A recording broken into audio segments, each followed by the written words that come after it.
आपका सबसे प्रिय शास्त्र और सबसे प्रिय भोजन प्रसाद क्या है? शास्त्र सबसे प्रिय उड़िया बाबा के उपदेश, हमारे जीवन के आदर्श, महामहिम प्रातः स्मरणीय पूज्यपाद श्री उड़िया बाबा जी महाराज। और प्रिय भोजन प्रसाद, अब जो प्रसाद में मिल जाए वही प्रिय भोजन। वैसे इस शरीर को मीठा बहुत प्रिय था और प्रिय ग्रंथ पूज्यपाद श्री उड़िया बाबा जी के उपदेश ये हमारे जीवन में रहे। अब हमारे जीवन में प्राण प्रिय वाणी जी श्री चतुराशी जी और प्रियाजू के उच्छिष्ट का ही जीवन से भरण पोषण होना, अब ये मार्ग चल रहा है। जीवन का प्रिय रहा पूज्यपाद उड़िया बाबा के उपदेश, और जो भिक्षा में मिल गया वैसे प्रिय मिठाई था। अब है श्रीमद चतुराशी जी और प्रियाजू का उच्छिष्ट जो मिल जाए, जो डॉक्टरों के अनुसार हमें बताया गया है, उसके अनुसार शरीर का पोषण करने की चेष्टा करते हैं जी। अमित जी मध्य प्रदेश से। राधे राधे महाराज जी। राधे राधे महाराज जी। महाराज जी, मैं पिछले 2 सालों से आपका सत्संग सुन रहा हूँ, निरंतर नाम जप करने का भी प्रयास कर रहा हूँ। महाराज जी, नाम जप करने से मेरे अंदर एक आत्मविश्वास आ गया है। मुझे किसी से डर नहीं लगता। मुझे लगता है कि मेरे कभी भी अमंगल नहीं होगा, मेरा कोई भी कुछ भी कोई बिगाड़ नहीं सकता। महाराज जी, क्या ये मेरा अहंकार है या अज्ञान है या अटूट विश्वास है? ठीक है, नाम जप से ऐसा ही भाव आता है, कोई हमारा बिगाड़ नहीं सकता क्योंकि भगवान हमारे साथ है। पर हम किसी का बिगाड़ने की सोचे ना, हम कोई गलत कार्य न करें। अच्छा है, चुपचाप जपते रहो। और भी ये तो प्रारंभिक अनुभूतियां हैं, और भी दिव्य अनुभूतियां आती है, उनको छुपाते रहो, अपने भजन को छुपाते रहो तो बढ़ता रहेगा।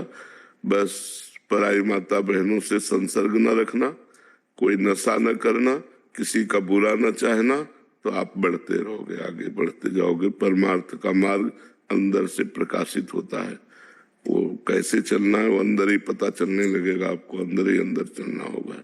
बहुत अच्छा है। दीपक जी फतेहपुर श्री हरिवंश।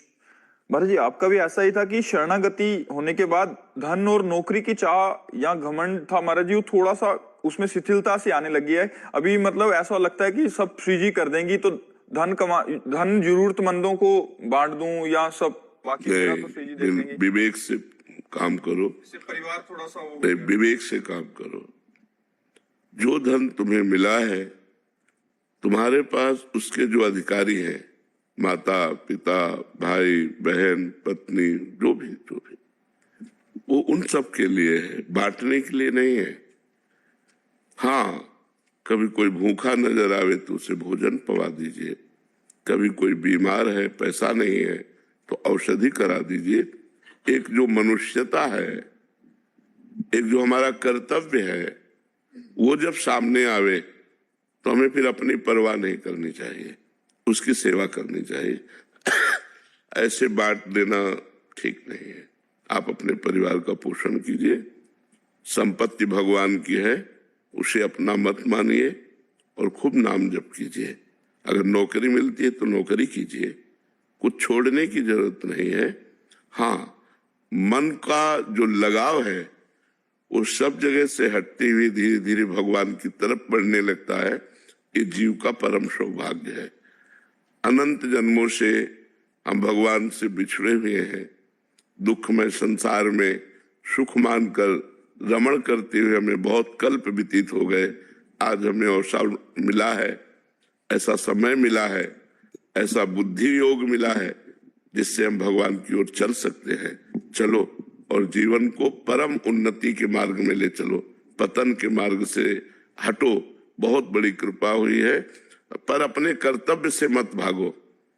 कर्तव्य से भागना ठीक नहीं है, अपने कर्तव्य का पालन करना ही मनुष्य का परम धर्म है। वृंदा जी हरियाणा से। श्री हरिवंश महाराज जी, गुरुदेव भगवान, एक साधक का दूसरे साधक से कैसा व्यवहार होना चाहिए? सेवक वाणी में लिखा है कि जो हरिवंश को नाम सुनावे तन मन तासु पर बलिहारी। पर महाराज जी, मेरा तो दूसरे साधक से मतलब मन नहीं रहता बात करने का, तो अगर ज्यादा रुचि नहीं है तो ऐसे में नहीं रुचि होनी चाहिए, बिल्कुल नहीं। भजन करने वाले को किसी से रुचि नहीं रह जाती। उचित बात करनी चाहिए, कम बोले, ठीक उत्तर दे, अच्छा व्यवहार करे, लगाव न रखे। लगाव नहीं रखना, हमसे कोई भी बात करे, अब जैसे हमसे कोई बात करने लगता है तो हमारे हाथ अपने आप जुड़ जाते हैं जी, ऐसा। वो चाहे बच्चा ही बात करे जी, क्योंकि अभ्यास बन गया है, मेरे भगवान सब में विराजमान है, हमसे कोई बात करने लगे तो जो ही बात करेगा उससे पहले हमारे हाथ जुड़ जाएंगे जी, हाँ हाँ ऐसा है, ऐसा है, अच्छा राधे श्याम। हंसी बोल जब हरिवंश नाम जानिए तब सब हिंते लघु मानिए, हंसी बोले बहुमान दे, हंसी बोले बहुमान दे। हम ऐसा बर्ताव करें सामने वाले के दिल को लगे कि मैं किसी व्यक्ति से बात करके आया हूं, उसको अच्छा लगे। हमारा व्यवहार ऐसा नहीं हो कि नाक में गुस्सा भरी हुई एकदम ऐसे, ऐसे नहीं, कोई जान न पाए भजन करते हैं। हमारा व्यवहार ऐसा होना चाहिए। थोड़ा अभी हमें काम है, फिर कभी मिलते हैं, और मुस्कुरा चल दिए। उसको कटु वचन नहीं बोलना, उससे कठोर व्यवहार नहीं करना, मृदु व्यवहार करना है। हमें बात समझनी है। जैसे जो हरिवंश को नाम सुनावे, तन मन प्राण तासु बलिहारी, बलिहारी मैंने तन न्यौछावर कर देना,